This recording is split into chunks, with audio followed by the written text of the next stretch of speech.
Bado tunaongea juu ya kukutana na Bwana, having an encounter with the Lord. Samueli wa kwanza. Naomba tusome kuanzia mstari wa sura ya kwanza mstari wa 9. Kwanza tutasoma mpaka mstari wa 11. Ndipo Hana akainuka walipokwisha kula na kunywa huko Shilo, naye Eli kuhani alikuwa akiketi kitini pake penye mwimo wa hekalu la Bwana. Naye huyo mwanamke alikuwa na uchungu rohoni mwake, akamwomba Bwana akalia sana. Akaweka nadhiri akasema, E Bwana wa majeshi, ikiwa wewe utaliangalia teso la mjakazi wako na kunikumbuka, wala usinisahau mimi mjakazi wako na kunipa mimi mjakazi wako mtoto mume, ndipo mimi nitakapompa Bwana huyo mtoto siku zote za maisha yake, wala wembe hautamfikiria kichwani kamwe.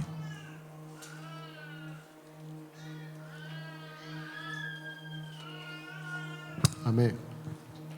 Bwana bariki usomaji wa maneno hayo katika jina la Yesu. Bwana bariki usomaji wa maneno hayo katika jina la Yesu. Amen. Hapa tunakutana na mama mmoja ambaye alikuwa ana uchungu unaendelea moyoni mwake. Uchungu huu ulikuwa unatokana na simulizi, na kuanzia mstari wa kwanza kuna simulizi inaendelea hapo. Kilichokuwa kinaendelea katika maisha yake ni kwamba yeye alikuwa hajapata baraka ya mtoto, alikuwa tasa. Na Penina alikuwa mke mwenzake kwa Elikana.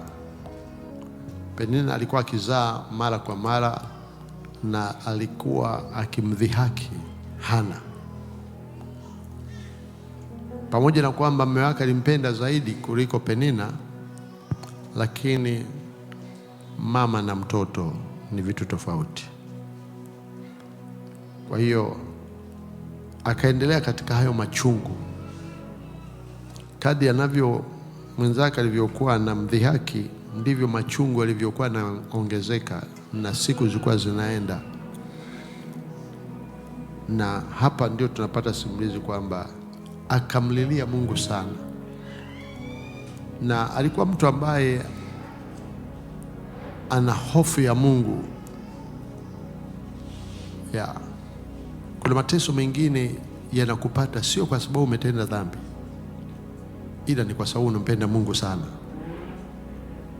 Sema amena. Usione mtu anapita kwenye changamoto ukasema huyu lazima ametenda dhambi mahali fulani, amemkosea Mungu. Acha kumwachie hukumu Mungu. Yako mapito ambayo Mungu anayeruhusu makusudi kwa ajili ya sababu zake mwenyewe, kwa sababu Mungu sio mwanadamu. He is sovereign. Anapanga mambo yake kama anavyotaka.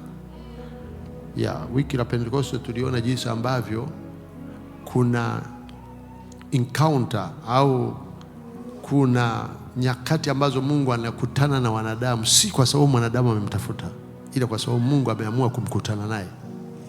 Yaani hujafanya chochote cha maana kizuri, lakini Mungu ameamua kuja kukusogelea. Hivyo hivyo ulivyo na matakataka yako. Alikuja akamsogelea Musa. Musa alijaribu kuwa kiongozi wa wana wa Israeli. Siku moja wakamstukia, hivi wewe nani amekufanya kuwa kiongozi wetu? Jana ulimuua yule Misri na mimi unataka kuniua? Musa alifikiri kwamba alipomuua yule Misri hakuna mtu ameona. Chochote unachofanya chini ya jua, mbingu zinaona. Sio kama unanielewa. Chochote unachofanya chini ya jua, usifikiri kwamba hakuna mtu anajua, kwa sababu uliona ulipokuwa pale hukuona mtu. Macho ya mbingu yanaona, anga zinaona, na maneno unayoyatamka huwezi kuyarudisha. Yakitoka yametoka. Kama ulilaani, umelaani.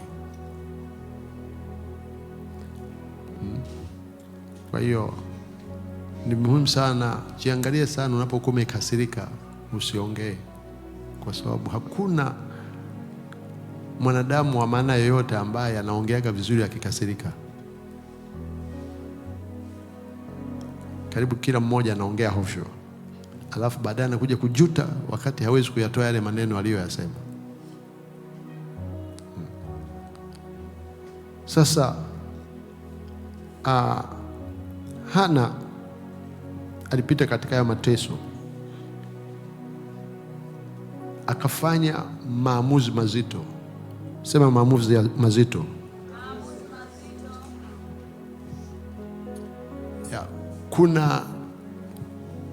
kuna baraka ya Mungu kuingilia kati katika changamoto, katika hali yako bila wewe kumtafuta. Lakini hizo ni nyakati chache, yani wala hiyo haitafutwi.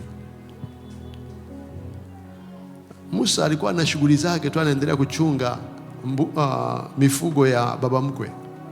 Alikuwa anajua maisha ndio hapa basi, ameshapewa na mke na kazi ya kuchunga nayo. Amdani hakuwa na lolote la kusema wala alikuwa hakumbuki. Alikuwa anaogopa kurudi Misri kwa sababu kule niliua na nikakimbia kama mtoto wa Farao. Lakini ghafla Mungu akajitokeza kwenye kichaka kinachowaka lakini hakiteketei, just to draw attention ya Musa. Musa akasogelea kwenye kichaka, ndio Mungu akaanza kuongelea naye. Hakuwa mtakatifu, hakuwa amefanya chochote, wala alikuwa hajakesha, wala alikuwa hajaomba. Wewe unakesha, unaomba, kimya mbingu.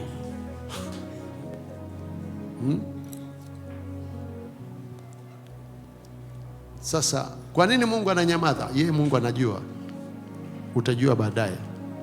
Sasa hapa huyu mama, neno la Mungu linasema tumbo lake Mungu alilifunga. Sasa Mungu kama amelifunga tumbo lako, ni nani anayeweza kulifungua? Mpaka umpate. Sasa ni Mungu mwenyewe ndio jibu, sio? Lakini unampataje? That's the mountain. Manake hapo lazima upambane, umfikie, alafu asikie kilio chako, nihurumie, nifungue tumbo langu. Sasa Hana alifika mahali machungu ya kutokuzaa yakafika mwisho, akasema, nisaidie kusoma huo mstari wa 11.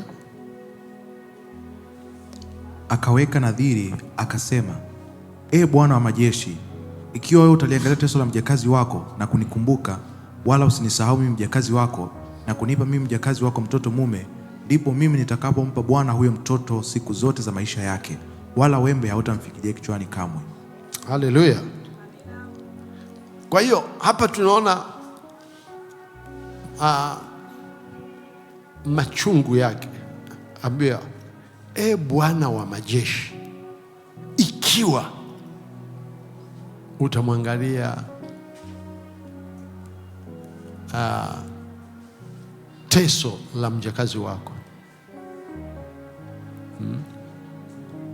na kunipa mimi mjakazi wako mtoto mume. Very specific. Kama unaomba mtoto, useme tu mnaomba mtoto, sema una kike wa kiume. Hello. Be specific. Haja zenu nazijulikane mbele za Mungu. Yeye akasema wazi wazi, ukinipa mtoto mume, alafu anatoa ahadi. Hiyo nadhiri ilikuwa kali sana. Yaani hii nadhiri Mungu asingeweza kunyamaza. Ukinipa mtoto mume, ndipo mimi nitakapo mpa Bwana huyo mtoto. Yaani wewe unanipa mtoto, alafu mimi nitakupa wewe huyo mtoto, wewe Mungu wangu uliyenipa, na kwamba na huyo mtoto atakaa kwako maisha yake yote, na wala wembe hautapita kichwani mwake. Sasa alikuwa na shida gani? Na mimi niitwe tu mwanamke aliyezaa? nitoke kwenye majina ya wanawake ambao ni tasa, niwe kati ya majina ya wanawake walio. Yani alimpa mtihani Mungu lazima. Kuna vitu Mungu unafanya kwa Mungu lazima ashuke. Bwana Yesu asifiwe. Usiseme kwamba Mungu akusikii. Ujawa serious wewe, ujalia, machozi yako hajafika mbinguni. Lia sawa sawa. Hakuna maombi ambayo Mungu ananyamaza, ila ujalia sawa sawa, au hujaminywa sawa sawa. Mama anasema mateso yangu. Sasa kuna wakati Mungu anatuacha tufike mahali ambapo sasa enough is enough. Huyu mama alifika hapo sasa, akamwambia Mungu, ukinipa mtoto nitamtoa kwako. Sasa Nabii Eli, sijui, okay, nisaidie kusoma hapo mara moja very quickly. Endelea hapo kidogo. Ikawa hapo mpaka mstari wa 18. Ikawa hapo alipodumu kuomba mbele za Bwana, Eli akamwangalia kinywa chake. Alivyodumu kufanyaje? Kuomba. Dumu kuomba. Nishasema huko nyuma kwamba maombi lazima awe maisha yetu. Kama wewe ni Mkristo, kama wewe ni mwana wa Mungu, maombi iwe sehemu ya maisha, sio wakati una shida. Maombi ni sehemu yetu ya maisha. Kosa tulilofanya au kosa ulilofanya ni kumpa Yesu maisha yako. Sasa umeingia katika familia ya Mungu ambayo inawindwa na shetani. Kwa hiyo uko vitani. Umekamata mkia wa simba, unaponaje? Kwa hiyo you have to fight, no choice. Yani lazima upambane, kwa sababu neno la Mungu linasema Yohana 10:10, mwivi haji ili afanye nini? Afanyeje? Aibe. Vitu vitatu, ili aje aibe, achinje na kuharibu. Vitu vitatu ndio kazi ya adui. Sasa huyo sio usikae kilegelege. Yeye anataka kukuchinja, kuharibu na kuiba. Akishindwa kuiba atakuchinja, akishindwa kuchinja ataharibu. Lakini sehemu ya sentensi inayofuata kwenye huo mstari, lakini mwana wa Mungu, lakini mimi nalikuja kuwapa uzima, kisha niwape uzima. Sasa wengine tunaishia kwenye uzima. Unapookoka unapata uzima, bado kuna tele. Hiyo ndio encounter. Tafuta encounter, tafuta kukutana na Mungu upate uzima tele. Bwana Yesu asifiwe. Usiishie kwenye uzima. Hiyo ni hatua ya kwanza. Tunapookoka tunapata uzima, lakini amesema mwe na uzima, halafu mwe nao tele. Tele ni mchakato, Usiishie kwenye uzima. Wengi mnapenda sana kwenye uzima.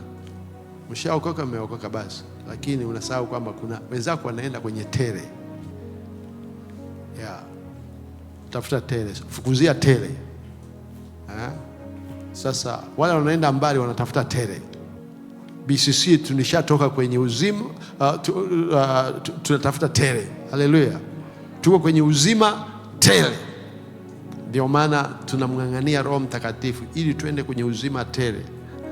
Na uzima tele kuna hatua 1, 2, 3 nyingi tu, na kwa neema ya Bwana tutafika huko. Sema amina. Haleluya. Usiwe mtu wa kukaa mahali kwenye baraka moja. Mungu anazo baraka nyingi. Huyu mama, neno la Mungu linasema tumbo lake Bwana alilifunga.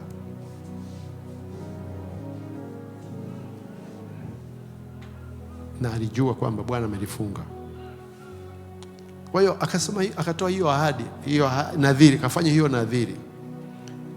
Hiyo nadhiri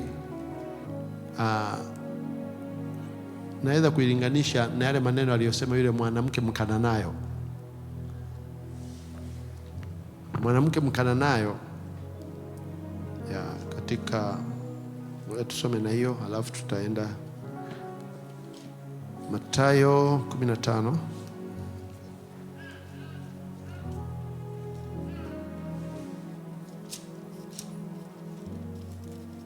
Mathayo 15, Injili ya Mathayo 15.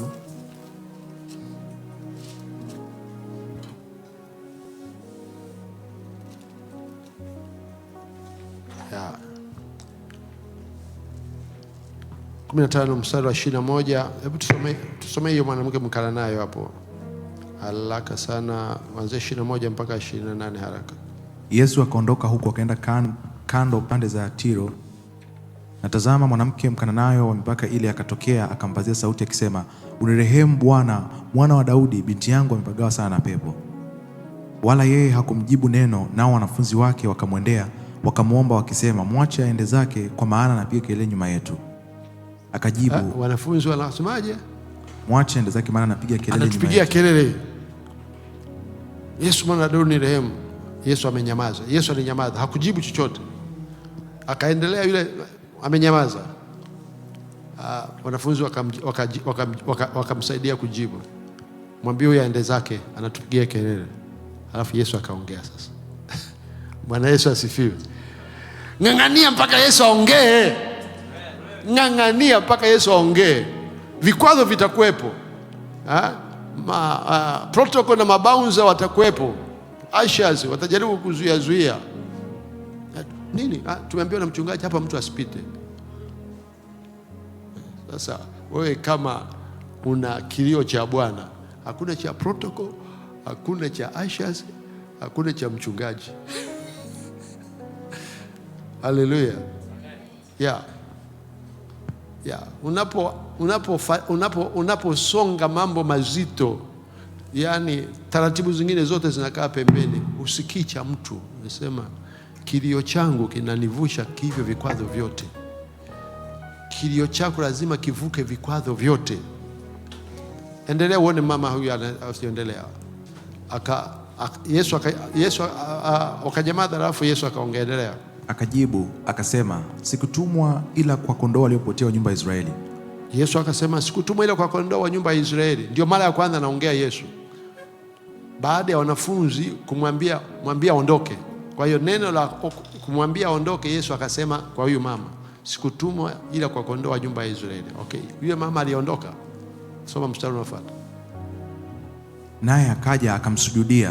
Hakwenda, akaja kabisa akasujudia. Hivi unaona hiyo contrast?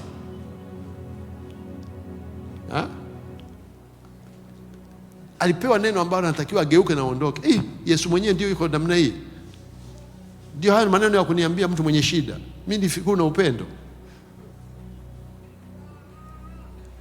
Sasa yeye akafanya the opposite, akaja akamsujudia, akasema neno lile. Kuna maneno ambayo unaongea zito, inabidi mtu atafakari. Hebu soma hapo, soma hiyo mstari. Naye akaja akamsujudia akisema, Bwana unisaidie. Bwana unisaidie. Unaongea kwa pause na wewe, Bwana nisaidie. Yani mpaka ile feeling, emotion inaonyesha kwamba huyu mtu ana shida. Zimeweka koma hapo, uelewe. Alafu Yesu, mama anasema Yesu nisaidie, Bwana nisaidie. Haya, Yesu anaongea. Aliongea nini? Akajibu akasema, si vema kukitoa chakula cha watoto na kuwatupia mbwa. Bomu zito. Hapa ilikuwa ageuke tena afyonze. Hapa alipaswa afyonze na ageuke aishie zake. Unaniita mbwa.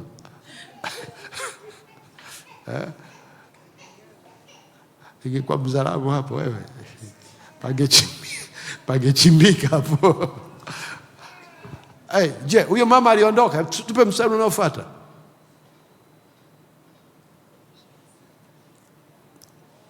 Akasema, ndiyo Bwana, lakini hata mbwa hula makombo yaangukayo mezani pa bwana zao. Kwisha habari hapo. hajaondoka, ameambiwa mbwa. Akamwambia hata ndio, kwanza amekubali ndio, amwe doge, mimi ni mbwa, ndio, akakubali. Alafu maneno aliyofuata, hata mbwa hula makombo yaangukao mezani pa bwana zao. Bwana Yesu asifiwe. Hawezi kukosa muujiza mtu wa namna hiyo. Yesu ilibidi tu atamke muujiza, tena alivyotamka muujiza yani ni wa kishindo. Hebu soma mstari Yesu, jibu la Yesu hapo. Mstari unaofuata.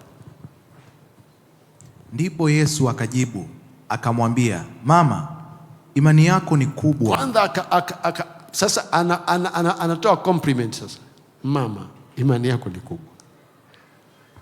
Yale vile vikatisha tamaa vyote vile amevivuka. Inabidi sasa Yesu amsifie mbele ya watu, na wale wanafunzi walikuwa wanamwambia aondoke zake huyo, nao wasikie. Mama, imani yako ni kubwa. Alafu akasemaje? Na iwe kama utakavyo. Sio kama ulivyoomba, na iwe kama utakavyo. Maana sasa hii ni lazima apokee kwa kishindo. Iwe yani unavyotaka hivyo hivyo, pokea. Mpaka anapokea ule muujiza, kuna vikwazo amevivuka. Hicho ndio cha msingi natakiwa uelewe. Kuna vikwazo vya kuzuia muujiza wako. Sasa wewe unakata tamaa mapema, usikate tamaa. Muujiza wako ni mkubwa sana, ndio maana kuna vikwazo. Sasa wewe ukikata tamaa, kwa hiyo Mungu haziliwi jamani.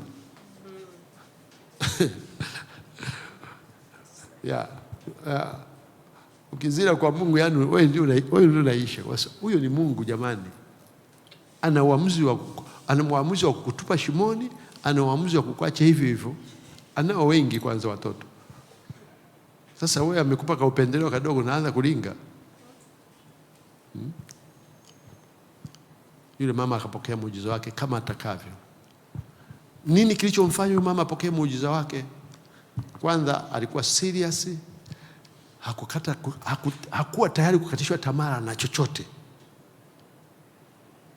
Persistence. Ombeni bila kukoma.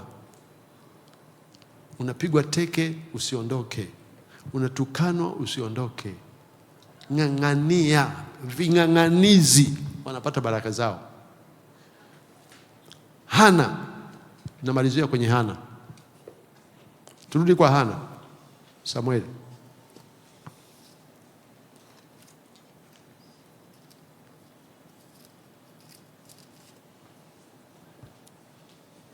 Okay, twende pale tusomee. Ulikuwa umesoma mpaka mstari wa ngapi?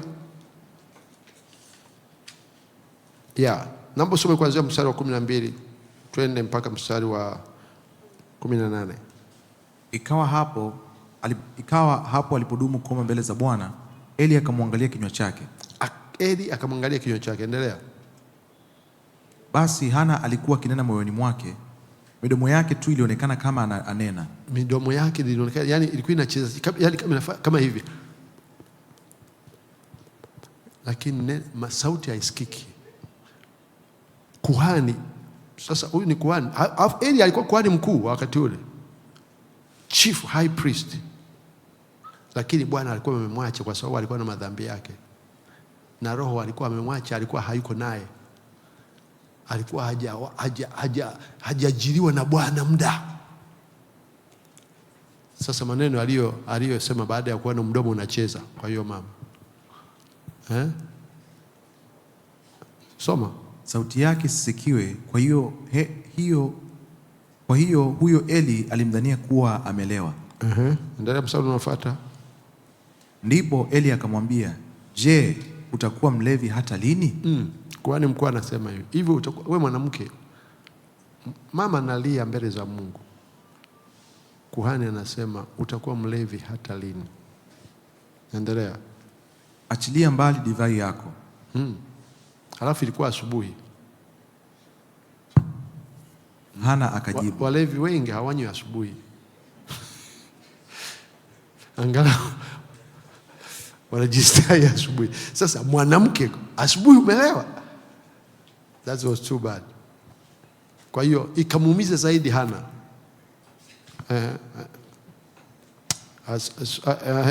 Soma maelezo aliyosema Hana sasa. Hana akajibu akasema, hasha bwana wangu, mimi ni mwanamke mwenye roho ya huzuni. Kwanza hapo angalia alichoongea kwa heshima. Hasha bwana wangu. That's respect. Hata kama umetukanwa usijibu kwa hasira, ongea kwa hekima na kuonyesha heshima. Huyu mama bado alionyesha heshima kwa kuhani mkuu, pamoja na kwamba kuhani mkuu ameongea hovyo.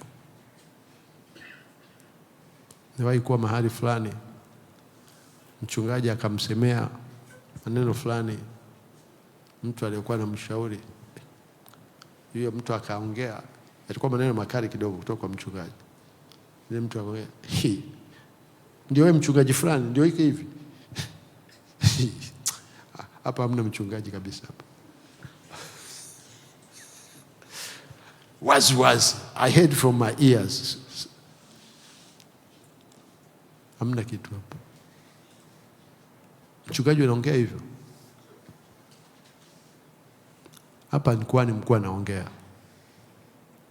Endelea. Mimi ni mwanamke mwenye roho ya huzuni. Anajieleza Hana. Mimi sikunywa divai wala kileo, ila nimeimimina roho yangu mbele za Bwana.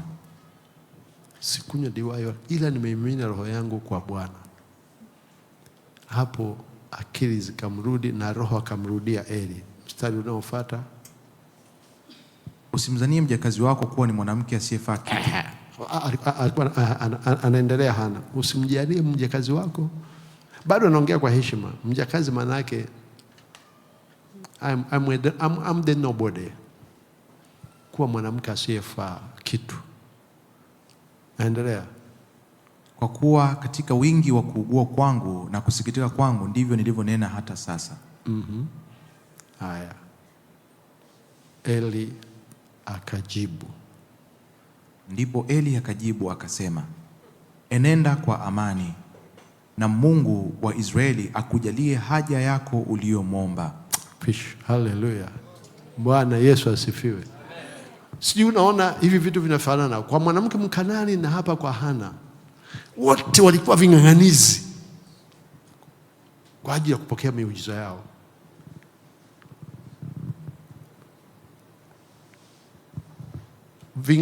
Kung'ang'ania kwako kutafungua mlango wa kupokea baraka yako. Hakuna mtu anaweza kumng'ang'ania Mungu akaendelea kunyamaza kimya. Yaani wewe kama uko serious usiseme Mungu nimeomba sana lakini, alafu wengine wanazunguka tu kwa wahubiri. Amesikia mhubiri fulani amefika, ameenda, anatoa na sadaka, ameenda. Hao walienda kwa wahubiri. Swalingana wenyewe. Muujiza unao mwenyewe, amua kuupokea. Pika muujiza wako mwenyewe. Muujiza unao wewe mwenyewe. Hana aling'ang'ana akijua hapa ni kwenye madhabahu ya Bwana, lazima niondoke na muujiza. Mwangalie yule mwanamke aliyetoka damu, jinsi ambavyo alitengeneza muujiza kabla ya kwenda kuuchukua. Akafanya kila kitu. Akasema nimemwona Yesu anakuja, mimi sitaenda face to face kwa sababu mimi ni najisi, ila nitaenda nyuma ya kundi, halafu nitapenya, nitakapofanikiwa kugusa pindo la vazi lake, nitaondoka na uponyaji. Mimi nitapona. Alimaliza kila kitu hapo. Kwa hiyo akafanya kukamilisha tu hatua za kuchukua muujiza wake. Na alipogusa tu lile pindo, neno la Mungu linasema kwamba na damu zikakauka hapo hapo. Akataka kukimbia na Yesu akageuka, kuna mtu amenigusa. Akaja akaanguka miguuni kwa Yesu, akajieleza mateso yake yote aliyopita, na Yesu akamhurumia, akamwambia, mwanangu, enenda zako na muujiza wako. Bwana Yesu asifiwe. Bwana Yesu asifiwe. Mng'ang'anie Roho Mtakatifu. Mng'ang'anie Bwana. Bwana huwa achelewi, he come on time. yeye anajibu kwa wakati. Na kama muujiza wako umechelewa sana, kuna miujiza midogo na mikubwa jamani. Hana alimzaa nani? Samueli, angalia, soma kitabu cha Samueli. Kuna Samueli wa kwanza na Samueli wa pili.